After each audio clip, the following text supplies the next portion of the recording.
I have got a pretty good story. I went on a canoeing/camping trip with 5 friends, freshman year of college. We got separated over the course of 4 days until each of us was completely alone, except for 2 guys who managed to stick together. In the end, we all met back up at the endpoint of our trip. It was a fucking nightmare, and I was sure somebody was not going to make it out without a rescue. I will greentext it in a couple of minutes once I get in bed, in case anyone is interested in what happened. Here, this is what happened. Myself and 5 friends from university decided to go on a camping trip the week after we were done with school. Go out to the remote PA wilds with 3 canoes.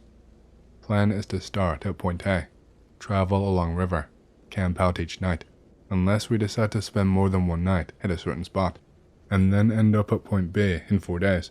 Then stash the canoes and hike to Point C to get to the car and drive back to Point B to pick up the canoes. Anon and myself are both moderately experienced and plan everything out. Everyone else has pretty decent experience, except for 1 guy who has not been out like this in his whole entire life. First day on the river, 1 canoe, 2 guys, gets behind us considerably and disappears. Get into our spot at the tributary of the main river. It is almost dark, and still no sign of the other guys. We had 3 walkie-talkies between us, 1 in each canoe, in case we got split up. Remember this, and turn one of the damn things on. Experienced Anon and first time Anon are on, and just starting to panic when we finally remember the radios and responded. Turns out, they took a wrong turn and ended up in a different tributary. They are basically over a very small mountain from us, and it is too late in the day to meet back up. We say fuck it, and that we will meet up in the morning. We will just wait for them here in the next tributary. Turn off radios so that we don't waste any battery unnecessarily.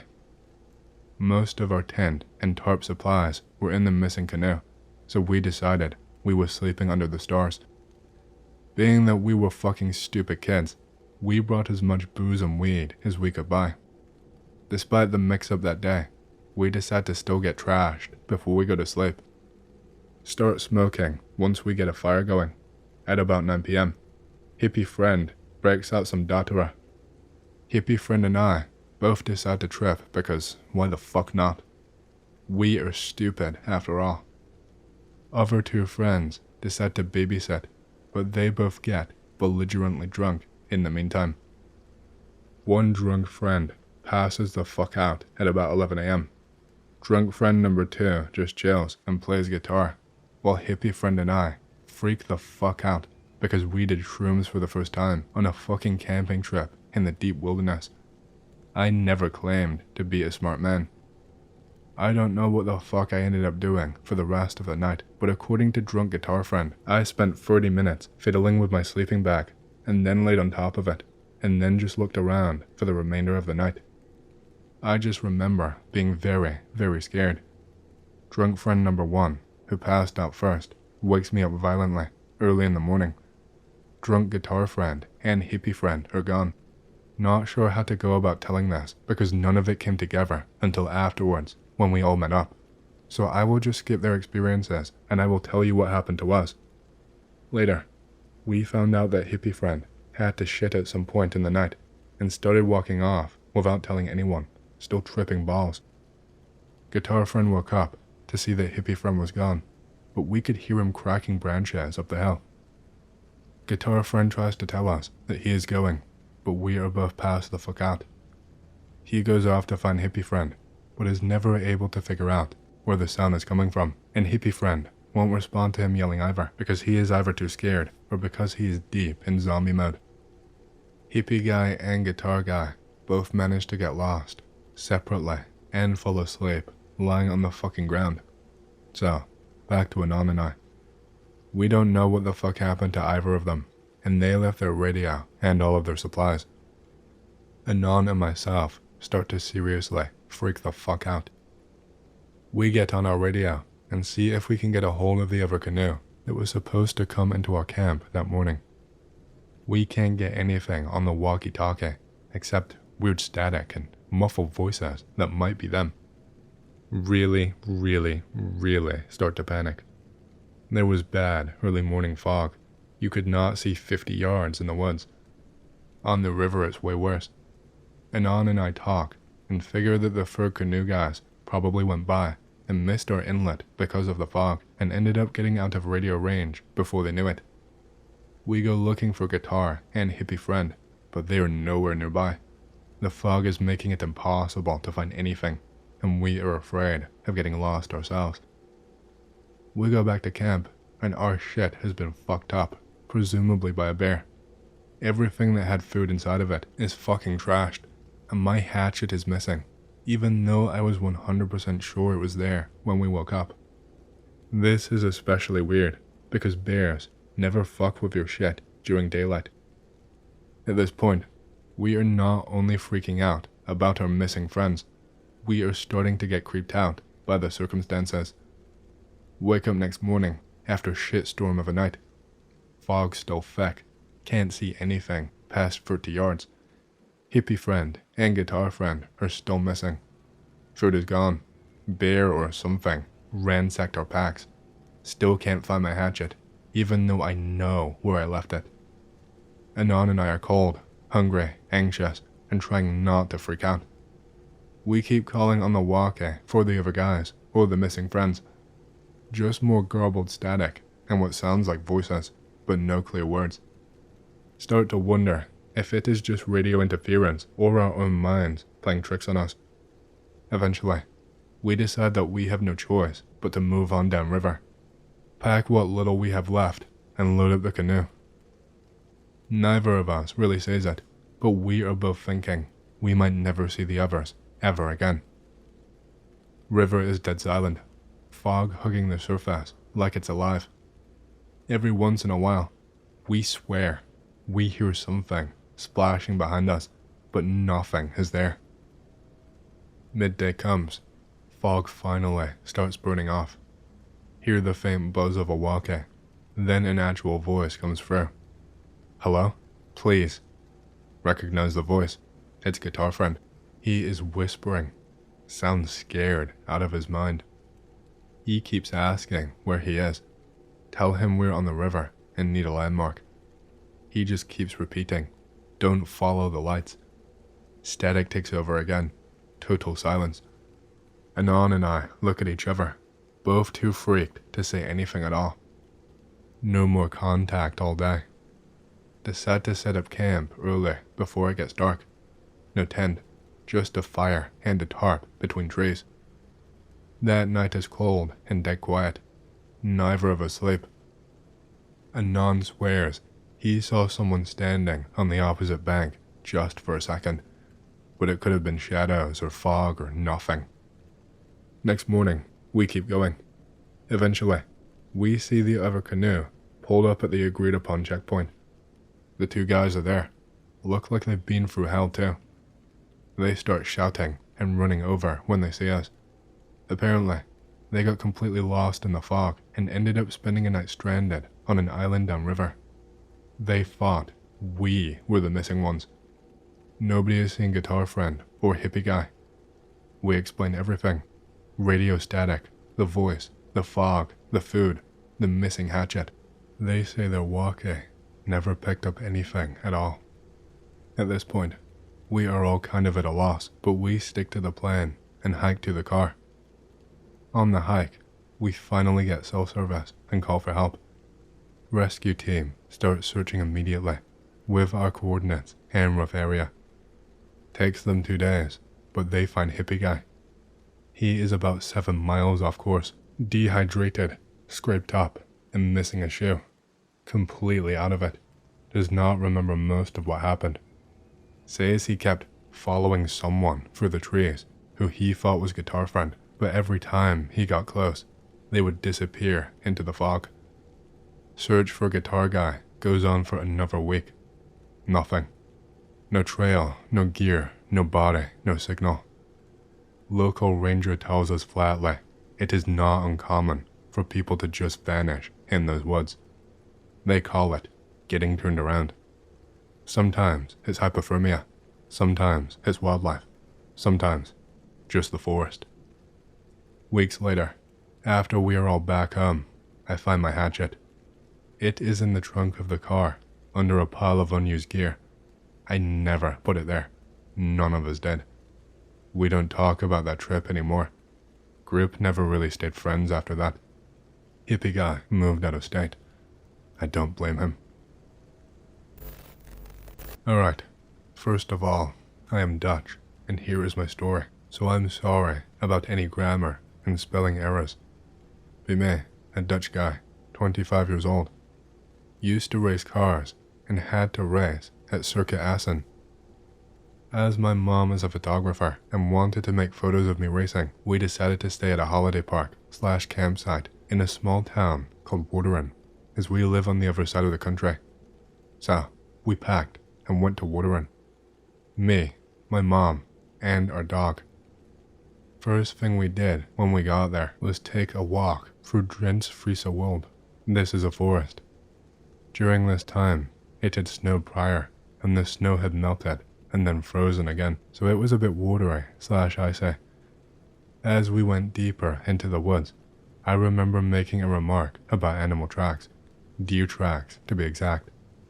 But these tracks were bigger than the ones I usually found in the dunes near the coastal town I lived. Anyway, I thought nothing of it, and although never seeing a deer, I never stood still.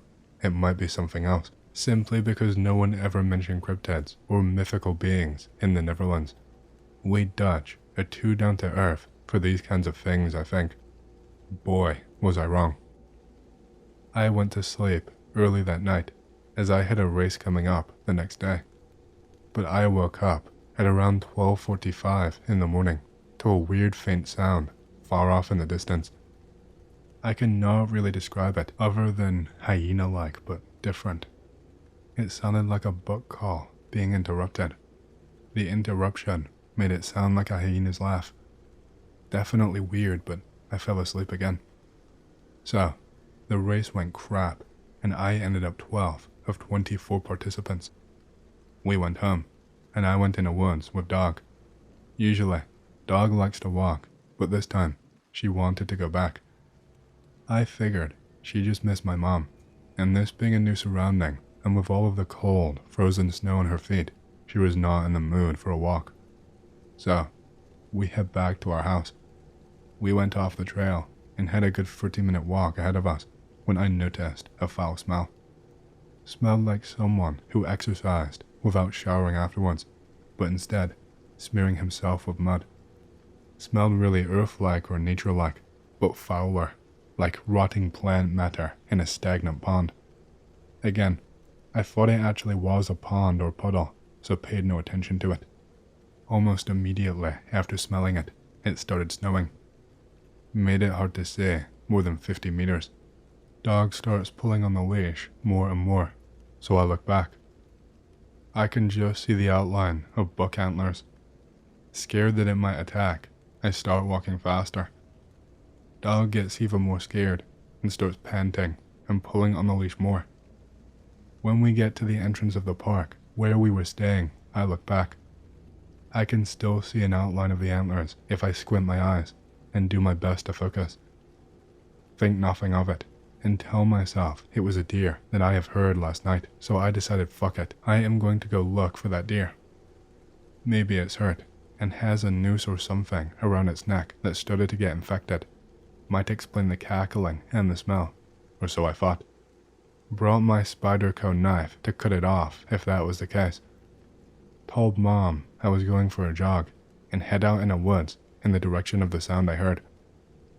After walking in a snowy landscape, only illuminated by the moon, I noticed the smell again. I tried to be quiet, but the freshly fallen snow made it hard to cover the sound of my footsteps. Made my way to some bushes, and I see the deer in the distance. It was looking at me without moving, with black eyes and a dead stare. I noticed something is off. The sides of his face, his cheeks looked like they had been ripped open to where the jaw is connected. He is drooling dark messy shit.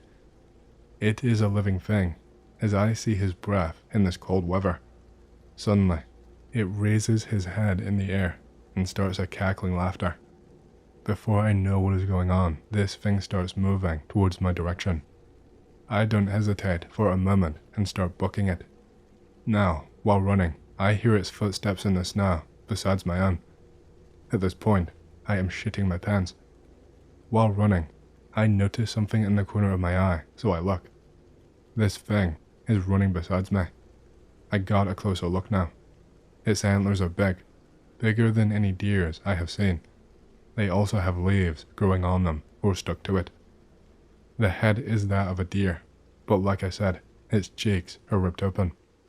The head has the shape of a deer skull, but with a thin layer of skin on it.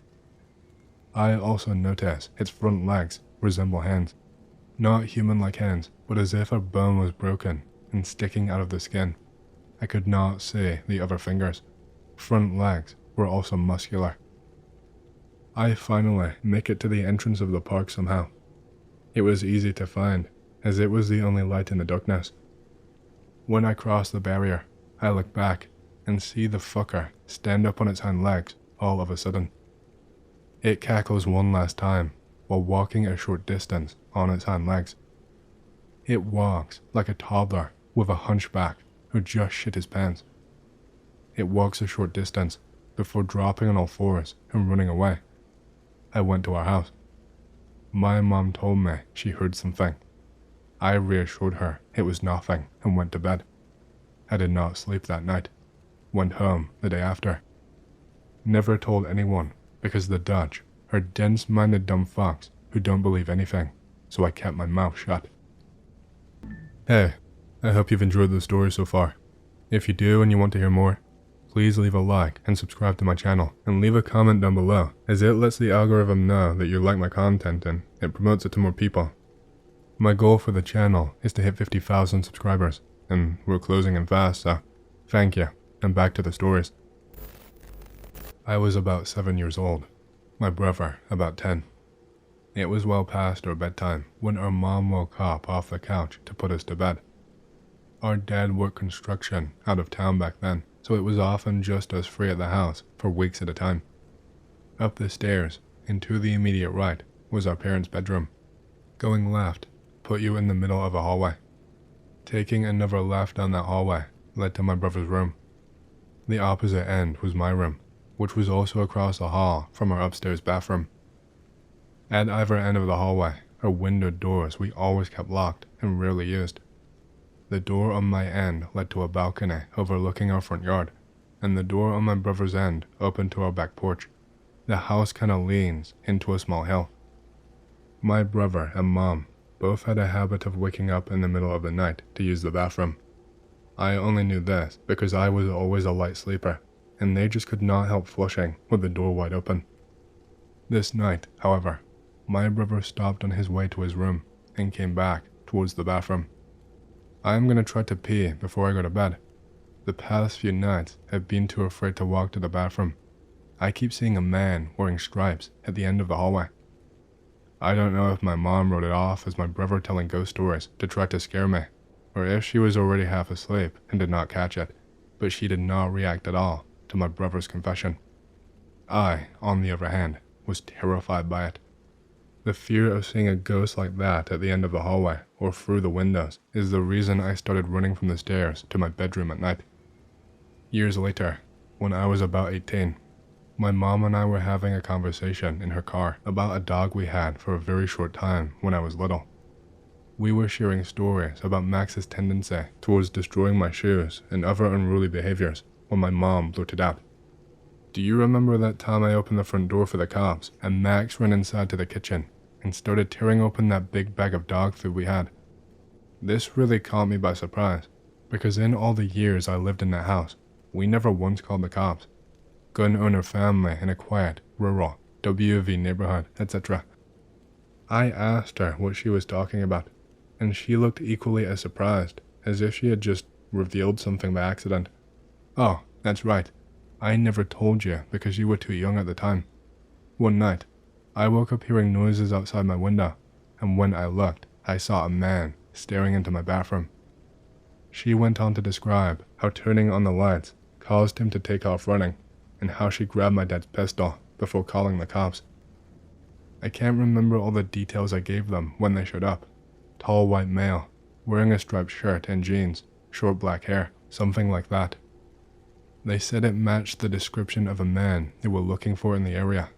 It turns out, he had escaped from jail on a murder charge. Now, I know it sounds so obvious hearing those two stories back to back, but it wasn't until a few years ago, in my mid-20s, that I pieced together that my brother had unknowingly warned us about a murderer who spent multiple nights casing our home. Ah hell, I guess I will go ahead and share. The first one I put more stake in simply because I could not really explain it. Have a wonderful home life and family my entire childhood, including grandparents that spoiled me and my brother absolutely rotten. Almost every single year since birth, they would take us to the same campground in Grandpa's RV for vacation during the summer. Some of the happiest times of my life, genuinely. Getting teary typing this. Last time we ever went, me, my brother, both grandparents, was summer of 2015, and I somehow knew the day we left the campground in 2015 that it would be. I remember walking out to ask Grandpa if he needed help unhooking the sewage and electrical, getting the car on the trailer, that type of thing. As I watched him bent over, fooling with the trailer hitch, this bizarre feeling just completely overcame me. It was like some bittersweet contentment that was nostalgic, sad, and thankful all at once. This will be the last time you all come here, popped into my head, as if someone spoke it to me. Whatever weird feeling this was, lasted 10 to 20 seconds. Almost felt like I was high or something. The sunlight looked brighter, and I just had this floaty feeling about me. The feeling passes, and my grandpa did not need my help, so I go back inside, and resume playing the DS port of Chrono Trigger, and we go on our way that day. Fast forward life. Brother moved out and went to college that fall. We'll go on to only visit a couple times a year from then on to this day. I entered a super toxic relationship that December, and started grad school in January, so there went my free time as well. No longer in relationship, don't worry. Grandpa developed health problems in 2017-ish, and eventually passed away in 2019. Family has not been the same since.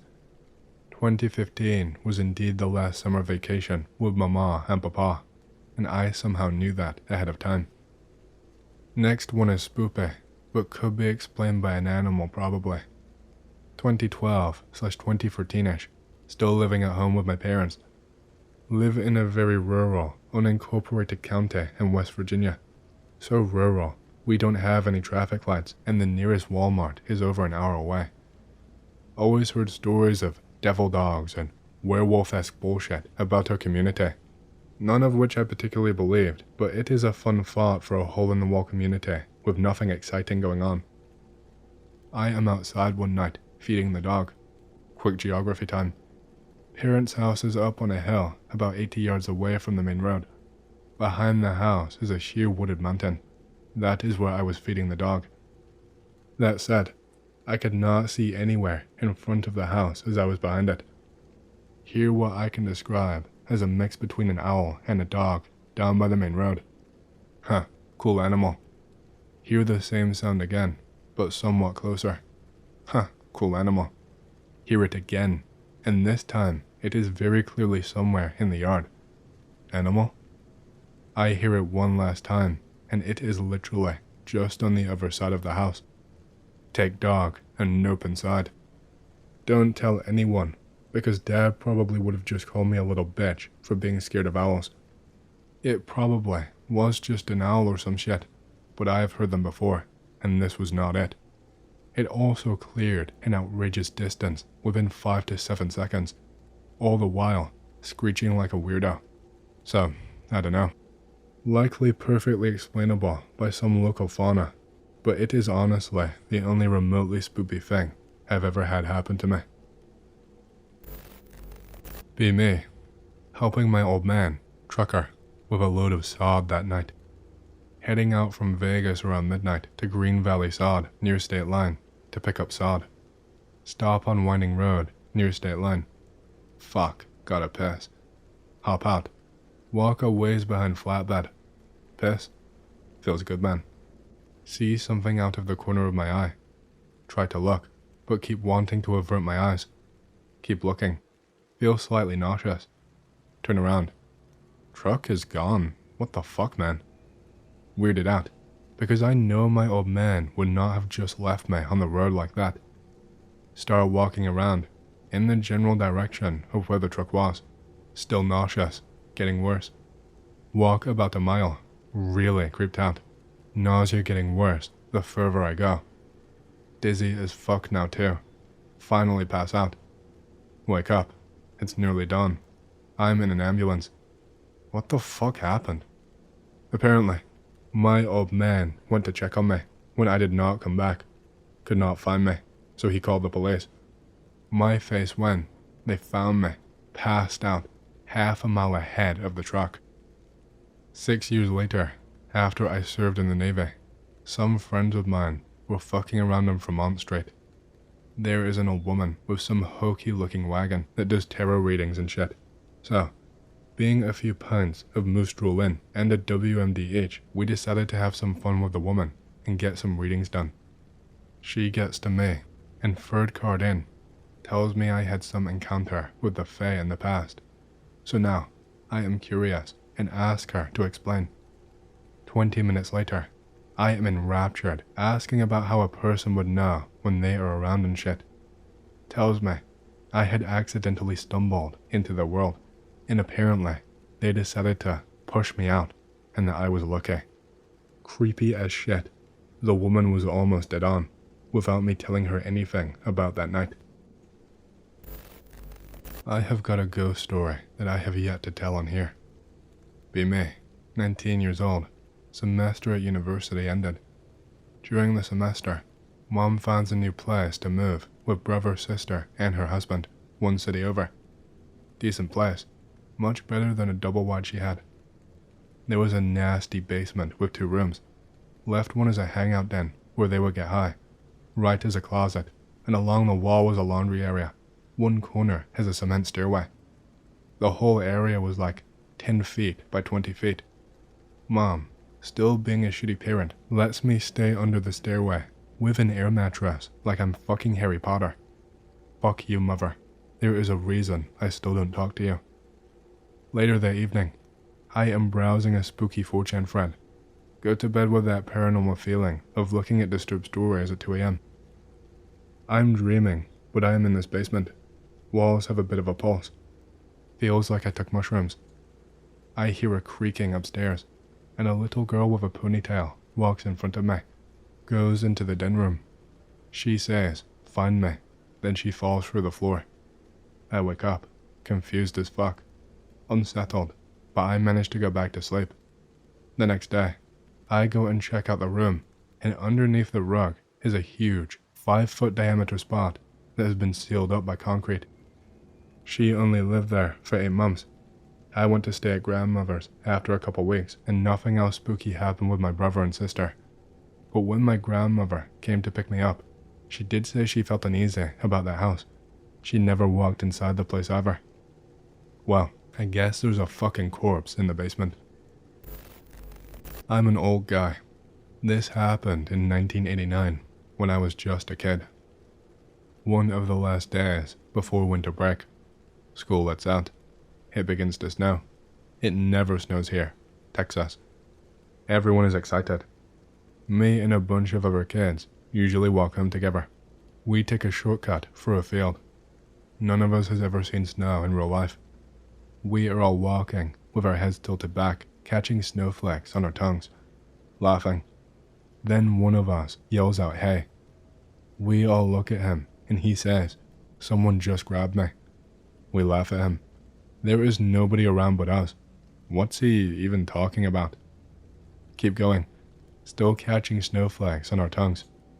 Laughing again, but the same kid makes a panic sound. Then he takes off running. For some reason, we all take off after him. Not sure about the others, but the panic sound he made me scared. I am nervously running after the kid, but he's fast and way ahead of us now. We hear him yell, "Let me go." There is nobody anywhere near him, but he sounds like he is freaking out. Then I see him trip. He falls really unnaturally, slips over to his right into a bayou that runs through the field. Holy fuck. We all run towards where he fell. He is down at the bottom, not moving. Blood starts pooling all around his head. We all flip out, race home, and tell our parents what happened. The kid did not make it. For years, all I remembered was the sight of this kid falling into the bayou. But later, I remembered how weird he was acting before. Like I said, I'm an old guy, but the way he yelled, "Let go of me," was the most panicked shit I've ever heard to this day.